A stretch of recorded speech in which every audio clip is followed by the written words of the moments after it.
This series is quickly moving up into one of my personal favorites of Winter of Anime 2017. I already liked the first episode last week. I already loved the character interactions, and I love the quirky style of the series, and I love the way it tried to dive into the demi-humans. But this episode really confirms my feelings for this series and how I am really enjoying this series. I dare say this is probably so far my favorite series from Winter of Anime 2017. That is not a continuation, just because of the character interactions. It is the first time I have ever seen a series really dive into demi-humans like this series does. Normally, series would just, put and throw mythological beast in the series, and they'll just do the bare-bone general information we know about these certain mythological creatures. Maybe like a vampire, oh, they like blood, they'll drink your blood. Then, they don't like sunlight. Snow Woman, they don't like, the snow, or they don't like, the sun, and they need to stay out of, the sun and all that. They need to stay in cold environments. That's like the normal stuff we see in, like, any type of demi-human / mythological creatures being added into a series. However, Demi-chan dives into these mythological creatures and tries to flesh them out. This episode focuses on the Dullahan, and as I already stated in the first episode review / impressions, I really enjoyed the interaction with the Dullahan and the professor, and how that little movement with her head, and how she had to turn her head like that just to be able to look around, how that was done really made me enjoy it, and it really fascinated me that they would add such a little crucial detail into the first episode. And so seeing this episode focusing on the Dullahan instantly makes me happy, because we get to see more of how she goes about her life and what difficulties she has when she has to do her daily routine. I mean, normally series wouldn't dive into something like this. They wouldn't try to talk about this. They would just go over it quickly. They'll just say, oh yeah, it's kind of rough, and that'll be about it. But normally series won't try to dive into anything like this. And so it being focused on the Dullahan and how she would have to go about her daily life, maybe in a romantic situation, to how she would get up in the morning, to how she would get ready for school, how she would take a bath, how she would go to sleep. I mean, it's just some very interesting stuff that this episode really tries to bring to the table.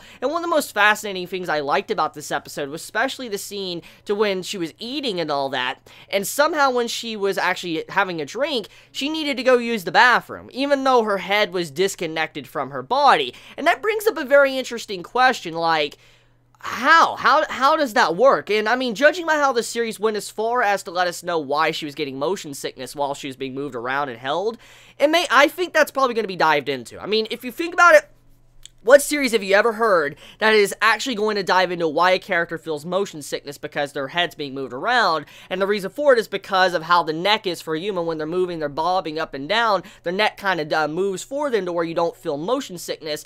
And so when, you're holding someone's head, like the Dullahan's head, and you're bouncing your hands up and down, it's kind of like, playing as the neck part of your body. When have you ever seen a series do something like that for a Dullahan? I mean, I never have. That was something that was like, whoa, what? Like, what? So, I mean, for something like that to be brought up and become, one of the big spotlights of the episode, I'm willing to bet that maybe somehow, however she eats, or how the food and drinks that she eats is transferred to her body, most likely that might be explained in some way. But it's just such an interesting and fascinating way to go about demi-humans, because this is stuff that you would never see dived into. I mean, the scene to how she goes to bed. I mean, that scene, so adorable, but also, you gotta realize how annoying that might be for many others. I mean, think about it, okay? You're getting ready for bed, and you have to, lay down your body in bed and all that. That's normally what we do. We go to sleep, we lay down in bed. However, she has to take it another step. She has to sit her head inside of this, like, little box house. And I'm like, that's so cute, but you gotta realize, though, how difficult it must be to do certain things like this. I mean, having to separate your head from the body and putting like your head inside of like this box house with pillows underneath it, to also this scene with the bath too. I mean, imagine trying to take a bath and wash your hair and all that, and when you're laying in the bath and your head, is your Dullahan, your head's disconnected, where are you gonna keep your, head at while you're taking a bath? And I like how some of these scenes were dived into to show like what difficulties she has, and also how she tries to get over and through it and not let it really bog her down to where she feels like she can't make it through society.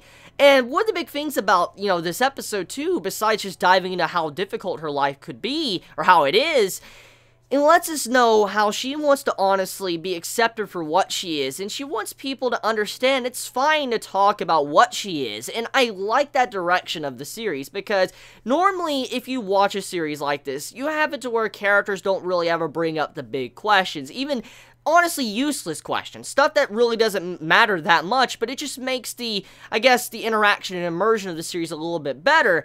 And when you see how she's like, I wish people that were around me, you know, would actually talk about me and, you know, talk about, you know, how I am a Dullahan. I mean, I know they're very nice to me, they treat me with respect, but they never mention what I am, and I would like them to, you know, crack jokes and joke around with what I really am.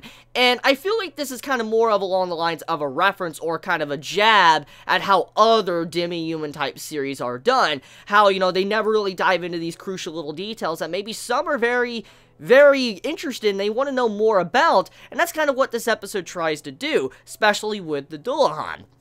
Now, also, another thing that I found very funny in this episode was definitely our vampire girl and how she was constantly doing these smug-ass faces throughout the episode.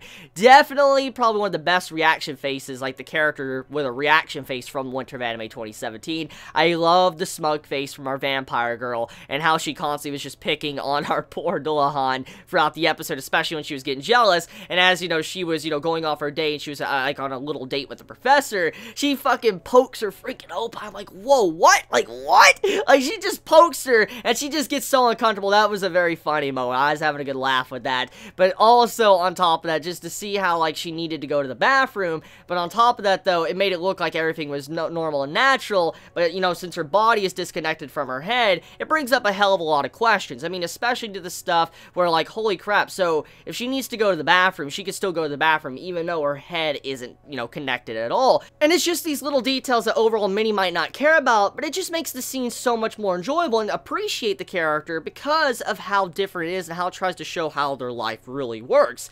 And so when you see how she has to go to the bathroom, like if she's separated from her head, she has to do that. She also can write without even looking at a paper. It shows throughout her life she's had to get accustomed to that. She's had to learn how to write without looking at a pad before she can, you know, put, you know, details to someone that's, you know, around her. I mean, you know, there has to be cases to where maybe her head and body get separated. We even found out in this episode, there was one point to where, you know, her parents were holding her head, and then her body was in the train, and then her body got completely separated from her head. And we do know that her head and body can be a long distance apart and they would still be able to be connected, but they can be a very, very far distance apart.